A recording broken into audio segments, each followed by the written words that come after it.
Hi hello friends, welcome to my channel. ఇది మొన్న మా చెల్లి వాళ్ళు యూఎస్ నుంచి వచ్చినప్పుడు మేము కేపీహెచ్పి కూకట్పల్లి ఆ ఏరియా స్ట్రీట్ షాపింగ్కి వెళ్ళాము. ఇక్కడ ఈ షాప్లో ఇవి అయితే సెట్స్ చాలా బాగున్నాయండి. చాలా బాగా అనిపించాయి కూడా. ఈ సెట్ తీసుకుందామని చూసాము, కానీ మళ్ళీ ఇంకొక సెట్ చూసాము. ఇవి యాక్చువల్గా సరిగ్గా లేదు అందులో. నేను కరెక్ట్గా మీకు మళ్ళీ చూపిస్తాను. సో తర్వాత కొన్ని ఇన్విజిబుల్ చైన్స్ కూడా చూసాము. అలాగే ఇప్పుడు బీడ్స్లో కూడా వస్తున్నాయి కదా చాలా. ఆ బీడ్స్ బాగున్నాయండి చాలా. బీడ్స్ కూడా చూసాము. 200 అట్లా చెప్తున్నారు మాకు. తర్వాత ఇన్విజిబుల్ చైన్స్ చూసాము.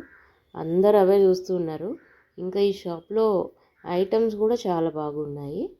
సో ఇవన్నీ చూసి ఏం చేయాలా అని ఆలోచించి ముందుకి వెనక్కి విపరీతంగా తిరిగాం.